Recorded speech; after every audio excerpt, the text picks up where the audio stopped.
Yo, this is Ziggy Marley. Roger Mooking. Fantastic Negrito. Alice Pakunke. Tamika D. Mallory. My name is Al Gore, and you're listening to This Moment. This moment. This moment. This Moment. This moment. This moment.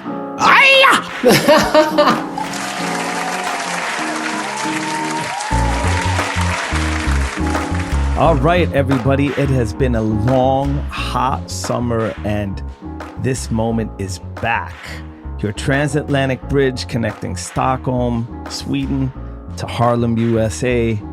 Myself, my name is Jason Timbuktu Diakite, and here, as always, with my dear brother and co-host, Chef Marcus Samuelson. Marcus, brother, it is so good to be back in conversation with you. Hey, man, Jason, it's always good to talk to you. I mean, I feel like I've been talking to you because I've been watching and following your tour, which we're going to get into a little bit later. That was amazing that you guys could pull off a tour during these times.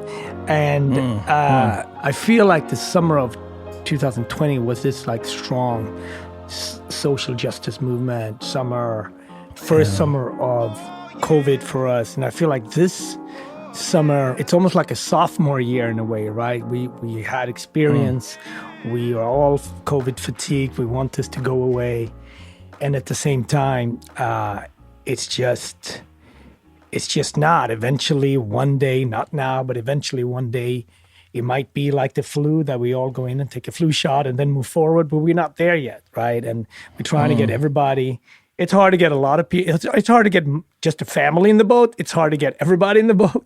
And it's really showcased how uneven the world is. Like you can see that places like Sweden and the part of the US, everybody gets a vaccine shot quickly. And then you go to the continent of Africa, only 1% of people have it. So, but still through that, it's also been a great summer, and I think that's really important to hold on to. It's the bitter with the sweet, as life always is. And there's been, massive tragedies ongoing as we speak. But at the same time, I've been in a good place this summer. I feel that the winter and the spring season was really tough for myself and my family. But now I feel re-energized. Now, fall is happening in Stockholm already. We go into that earlier than you. How's your summer been, Marcus? The summer has been good. We've been, Zion and I've been doing a little paddleboard out east, as in SAG. We've been swimming. We've been going back and forth between out east and the city. I've just been working. But it's also... Yeah, I bet but for a man like you, taking 4 weeks off work, that's not a possibility on your horizon. I mean, I just never done it. It's just not what I'm... I've never had... I've had vacations and I have vacations. But, I'm always... The thing is for me, it's like I'm always in my head. Like food-wise, I'm always thinking. I kind of feel stressed when I take too much time off. Like I like my time with my family, but it's always evolving and around food. And I miss not being able to go to Sweden. I miss not being able to. For 2 years now, we haven't been able to give Zion that because that was always wintertime. He was always able to go to Ethiopia, and summertime he always went to Sweden. So to be able to build on those early memories and set that culture as a family is very important to us. And the minute we can do that, the better. But it's also about giving thanks and so far family's good and healthy. Now we're getting Zaza back into school. And I think that, it's weird this summer for me because it's a 20 years anniversary of 9/11. And at the same time as this U.S. pulling out of Afghanistan. And when you live in New York, it's not a headline. Right now, Marcus, I really feel like it's like crisis on crisis right now.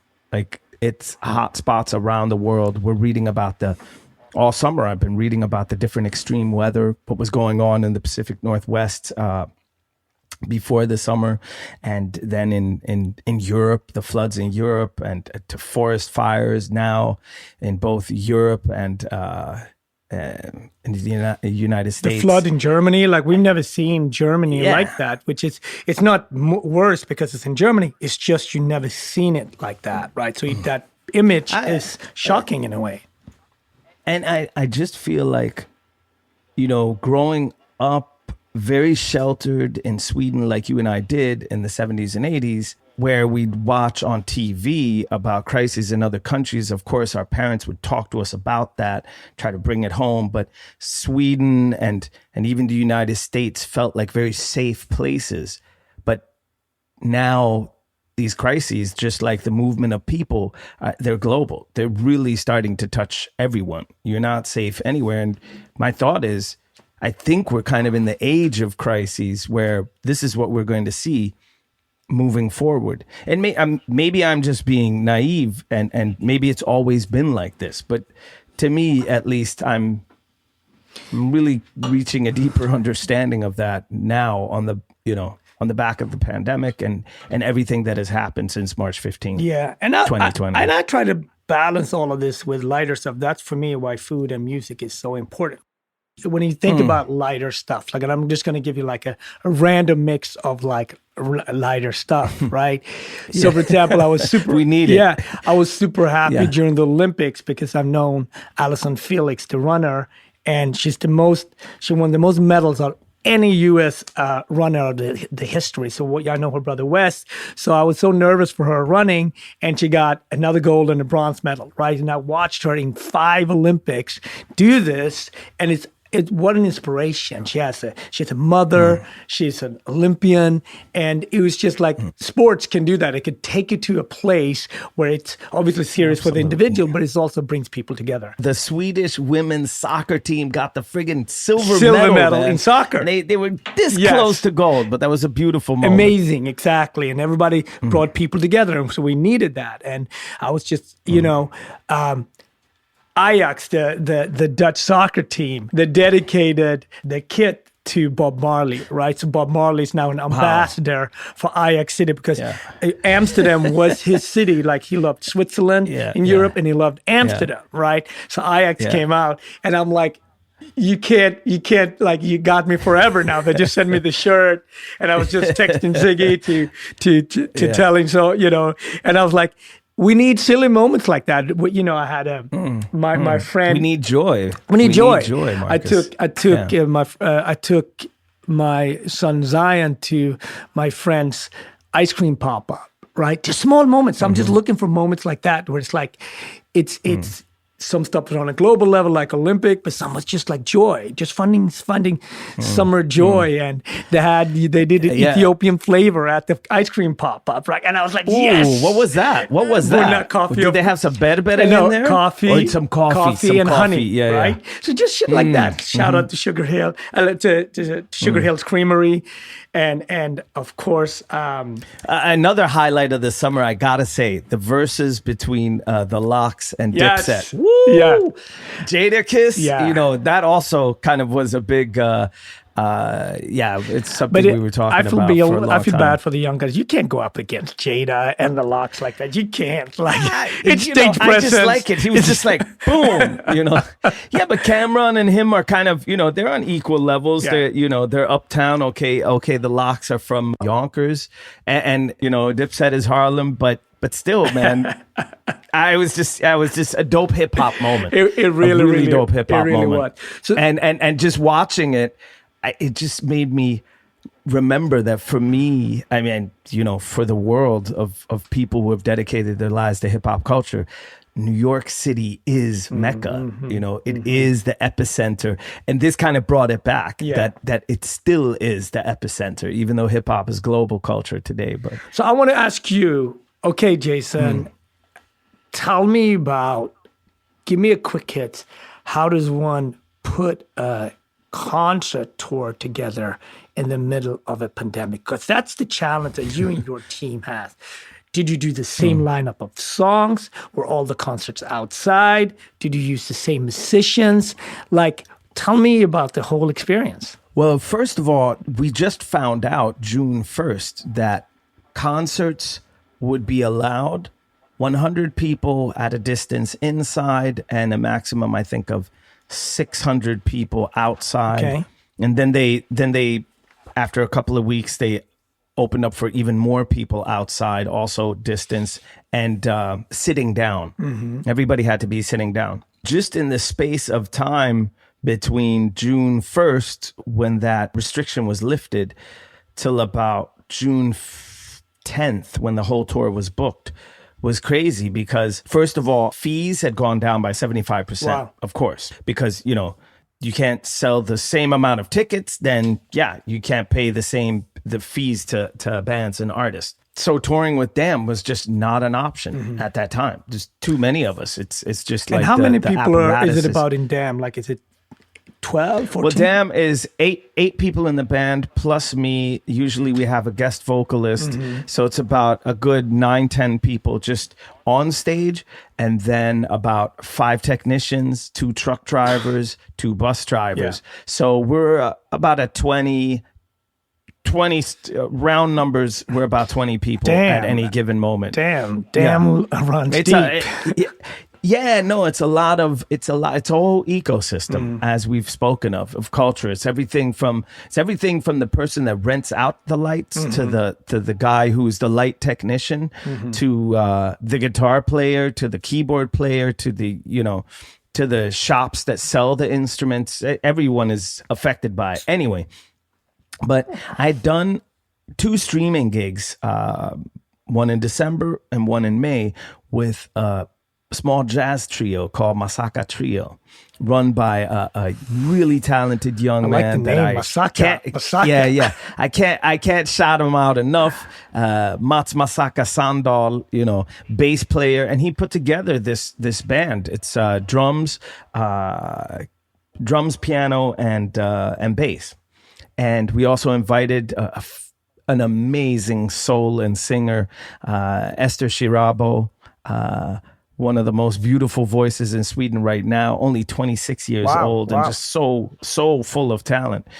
And 2, one tour manager and a sound technician, and then we were good to go. I'd say we played inside twice for a very small amount of people, and that was in Gothenburg at Nefertiti. That's very, very special ground for me because it is. has been like a culture mecca for 20 years in G-Berg. So it's one of the oldest, if not the oldest, jazz club still running in Sweden. And it was just, we had, for me, we did 2 nights there because there were only 100 people that could come in. And at the same time, Marcus, the city was there giving out fines to to Nefertiti. Yeah, because the tables were too close. 50,000 crowns. So that's about $5,000 per pop. A little more, $5,500 per pop. Yet and still, the owner was like, fuck it, we're doing it, But that second night at Nef was easily a top 10 concert experience for me. And I've done a couple over the past 29 years. The biggest thing for me, Marcus, was that, since I was 17, I've never taken a break from being on stage this long. When after March 15th last year, and the shock of not being able to do a drop of midnight in New York, coming back to Sweden, grieving that by, cooking food, taking care of my daughter, and also writing a rap verse every day, and then going into the studio and recording an album, I just kind of dealt with it, pivoted, adjusted. I didn't think too much about what it was that I was missing being on stage, what it was that people would ask me, don't you miss being on stage? And I shallowly answer, yeah, sure. But really in my heart, I hadn't reflected on what exactly it was that maybe I missed. It wasn't until July 31st, the first performance I did on this tour, the first show I'd done since I was at Ginny's at Red Rooster, February 24th. That was the last time I'd been on stage prior to that it just hit me, and it just became super emotional. It hit me while I was on stage, that shit. Being on stage has been my North Star, It's like I said on stage, it's been my church, it's been my religion, it's been the place that I go to connect to a higher, to look and try to connect to a higher spirit, to channel that.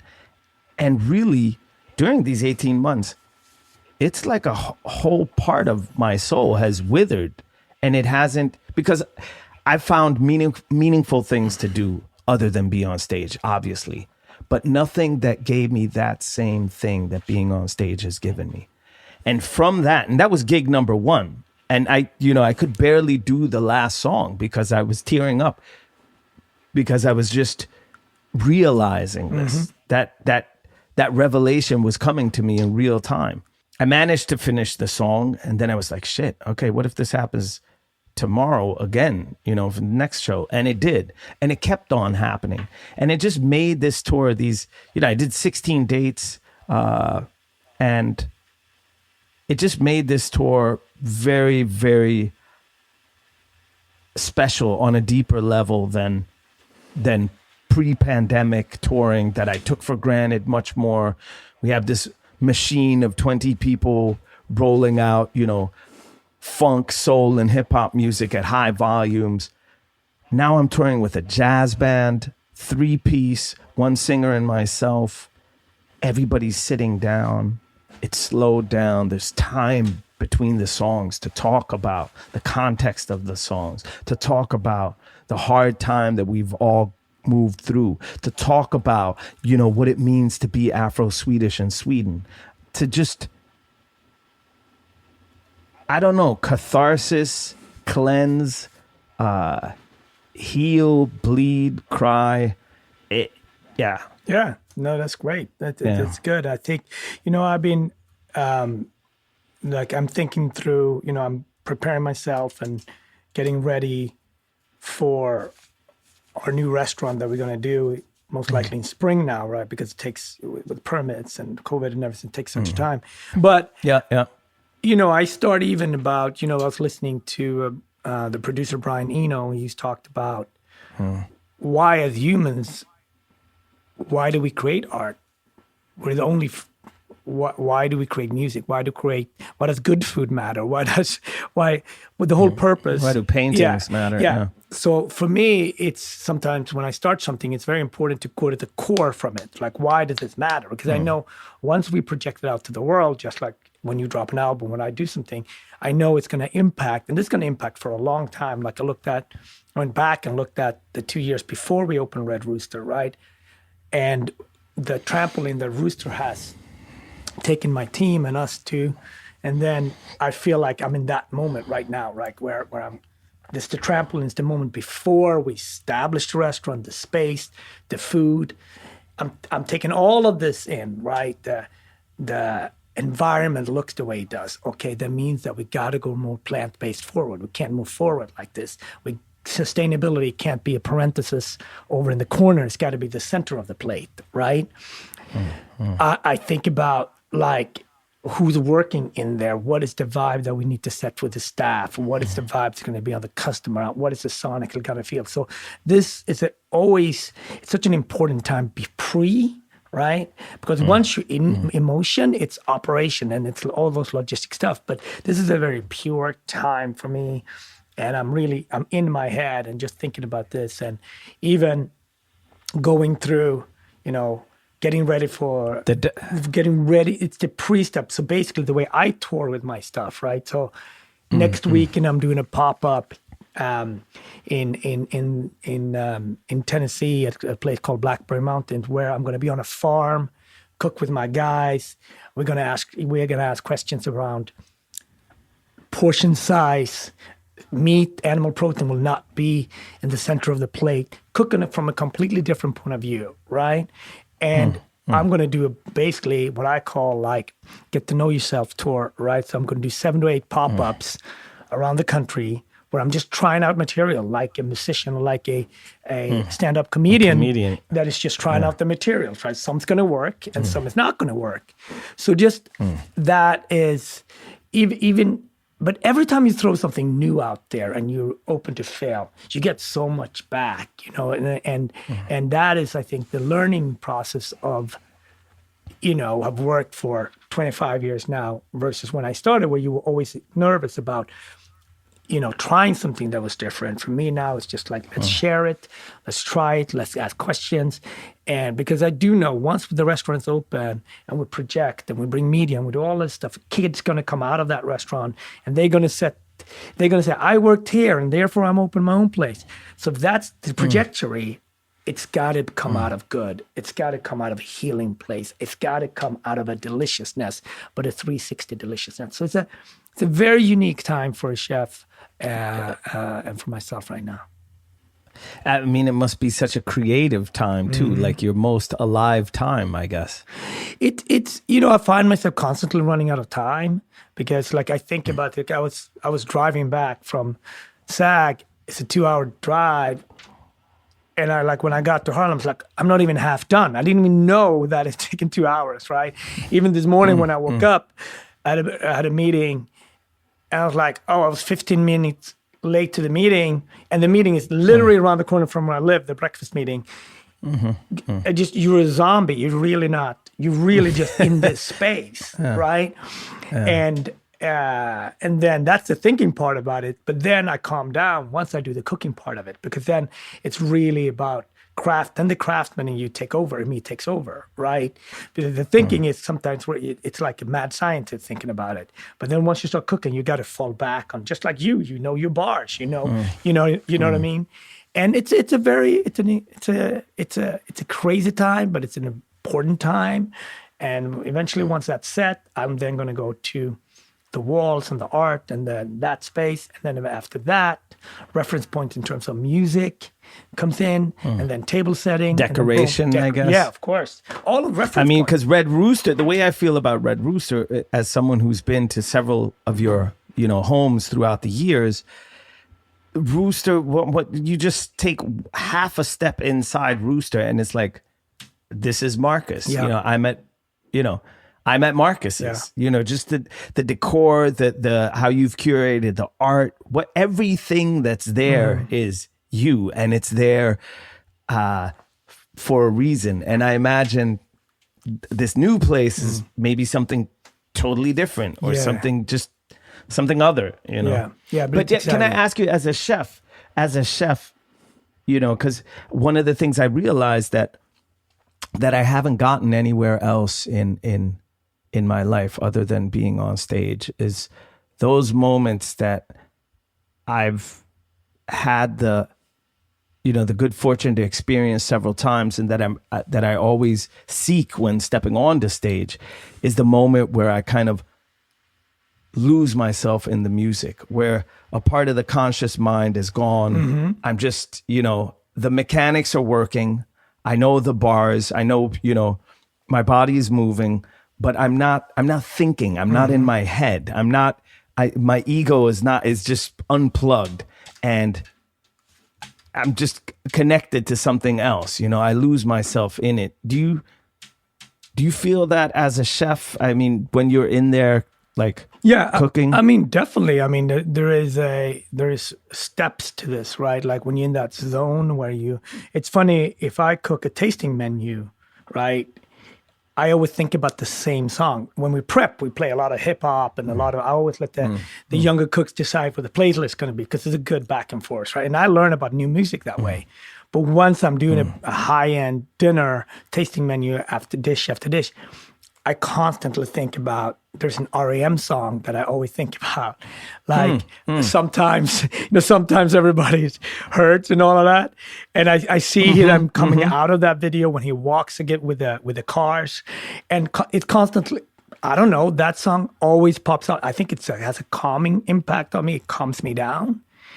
And it's you're in a zone and you just start thinking about sonically about different things. And I need that to be like, okay, these are the steps that we're going to do. And you communicated with your team exactly what needs to happen. And then it's also this beautiful part of just letting go, right? Once you send the dish, it has nothing to do with your team anymore. The receiver is the guest. And sometimes they love it and sometimes they don't. You know what I mean? Yeah. You know, and that's just a good part of that dialogue back and forth, you know? And I mean, that I can really relate to because, especially you're on stage, and especially when people are sitting down, you can really see who's in the audience, what they're feeling about it. And you see somebody maybe pick up their phone or somebody get up and leave, and it's just, and you got to march on. But yeah, it's that, Yeah, I mean, I think I was watching you at a moment where I felt like one of those moments where you are like the perfect bridge, for example. And it's like when you performed the Paul Simon song, Al. When you can call me you Al. can call me Al. And I just thought that only Jason can do this. Like there's only one guy that can do that. Right, it was a very prestigious moment. The Polar Prize, which is a huge music prize in Sweden and all over the world, actually. And then him being American, you're performing it not with a Swedish accent, right? And you really are the only person that can bridge Sweden and America in that way. And I was like, my wife and I was looking at it online, and I was like, look at Jason, he's in his zone. Like, look at Jason, he's not even thinking. He's just so natural in that stage. You're even more natural in that stage to me than if you and I are just talking about something, right? Like you're so natural in that moment. And it's Sweden, so the audience, they're in their fucking tuxedos because it's a big deal. It's a big deal night. So the audience is not going to just jam and bum rush the stage. It's not that moment. It's a little bit more structured moment. But they're grooving. And that's like, in the end, I'm like, oh damn, he got like these Swedes to groove. I'm like, that has got to be like the biggest moment, As much as they can. And again, it's getting in that zone. It's losing yourself in it, knowing exactly what you need to do and how to do it, and having trained enough, and then just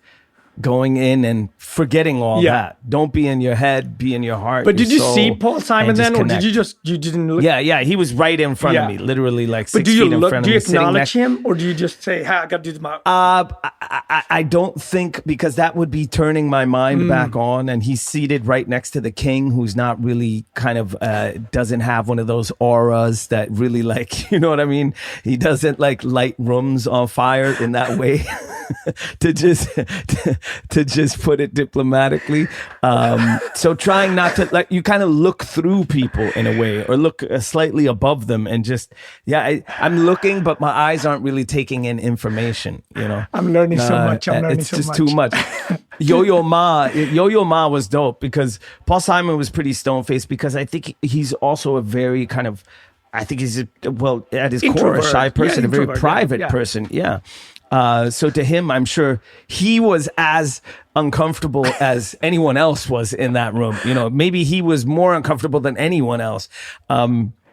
But Yo-Yo Ma was really feeling it, and he was like, like, he was jamming. Nice. So I got some energy from him. But other than that, like, you always find the people in the crowd that are going to give you some energy, because that's the exchange you need. What are you talking about? Like when I do demos, I always feel bad for that person. You to the left on row 4, I'm talking to you, and you on row 16, and they're like, "Why are you looking at me?" Because I have to have two people from two different corners, and I just got to go like through my knife skills, through my stuff, what I'm doing, and they have no idea how important they are at that moment for me, and they're like, "Why is he staring at me?" You got to find somebody to connect to, because it's all about that connection, man.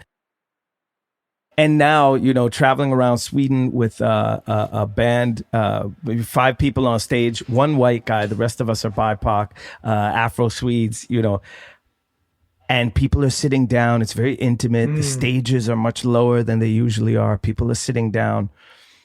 I was saying that to the band that, okay, we're stepping out in front of, a group of strangers that we don't know. And that can be sometimes make you feel uncomfortable. Sure.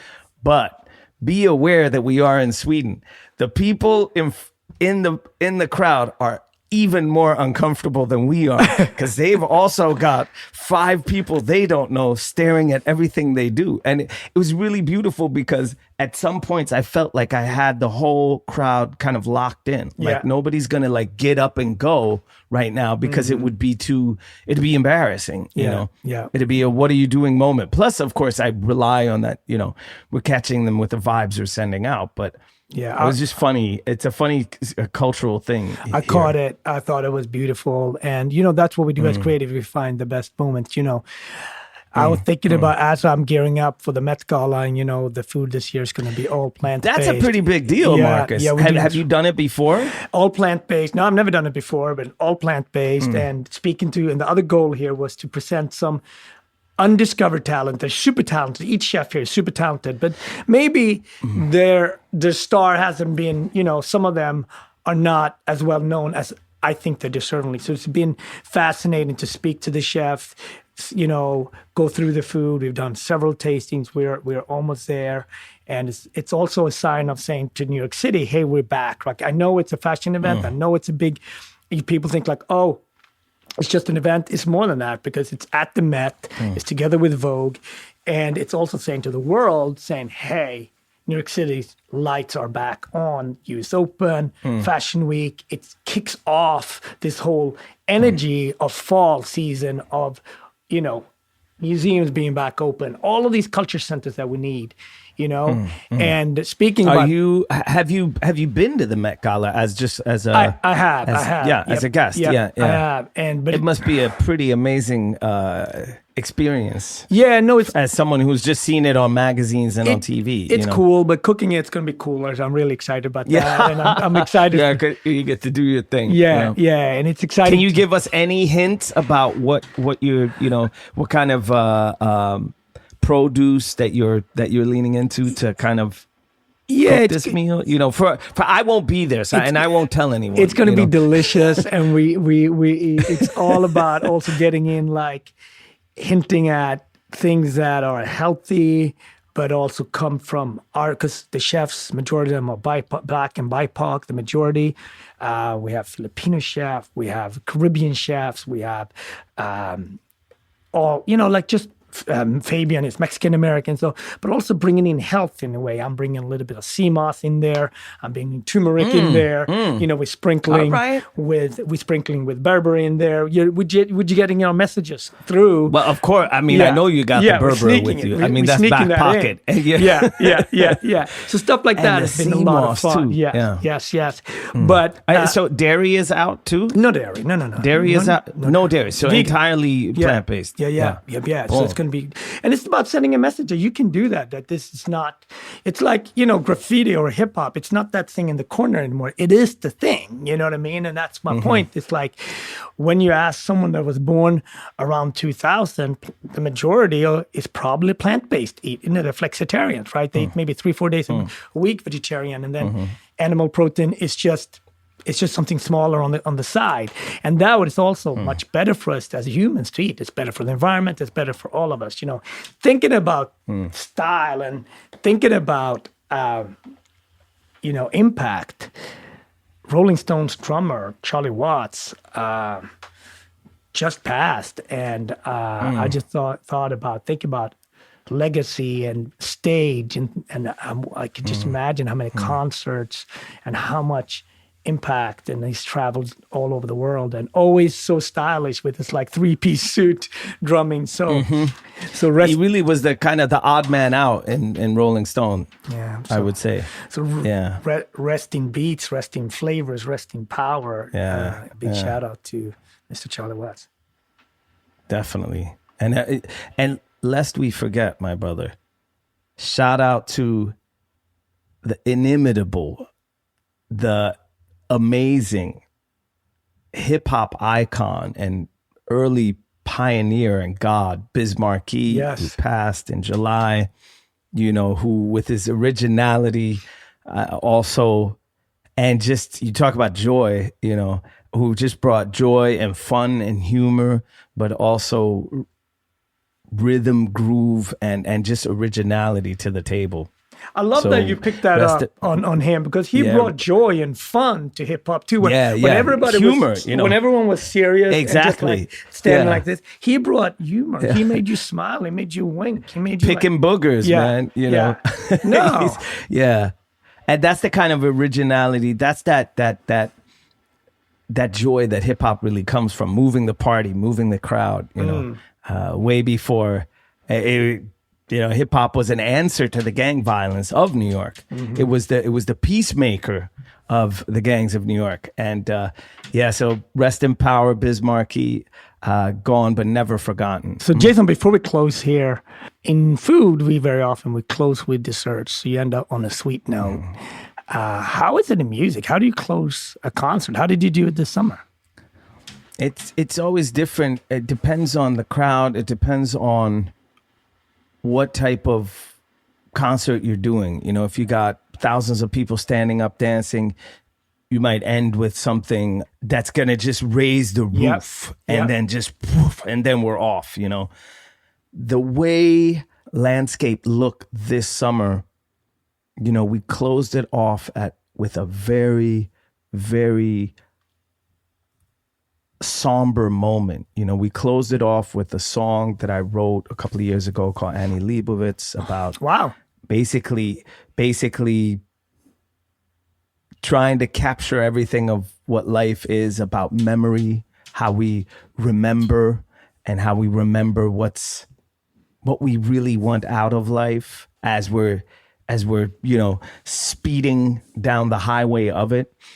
And together with Masaka Trio and Esther Shirabo, we turned it into a prayer. Wow. You know, I spent the intro talking and the middle eight, that is the bridge between the second chorus and the third verse, talking to really land a context in it. And it's just a very, very beautiful moment. And it sounded like this. Gå rakt in I mitt hjärta. Rakt in I min själ. Jag har spelat denna låten många gånger. Med Leo, Mats, Bossa och Ester.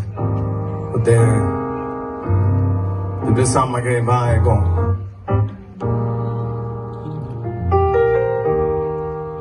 Ja. Well, Marcus, man, I've missed being in conversation with you. I think about you a lot, and it's just so good to be back on this moment to upload, offload, unload, ventilate, and speak to you, brother. Thank you so much, Jason. Always good to talk to you. And to all our listeners, thank you for tuning in. We're back. Peace out, everybody. David, min kyrka, min religion, mitt stora syskon, min extra förälder, min polstjärna, mitt existensberättigande, det som har gett mitt liv. Acast powers some of the world's best podcasts. Here's a show we recommend. The Unmistakable Creative gives you timeless practical wisdom for living a meaningful life. Listen to deep, meaningful conversations with creatives, misfits, rebels, and changemakers. At their core, people don't believe that they're good enough. So they get into this whole fake it till you make it paradigm in order to gain the credibility that is going to lead to the attention that's going to lead to their success. Subscribe to The Unmistakable Creative wherever you get your podcasts. Acast recommends.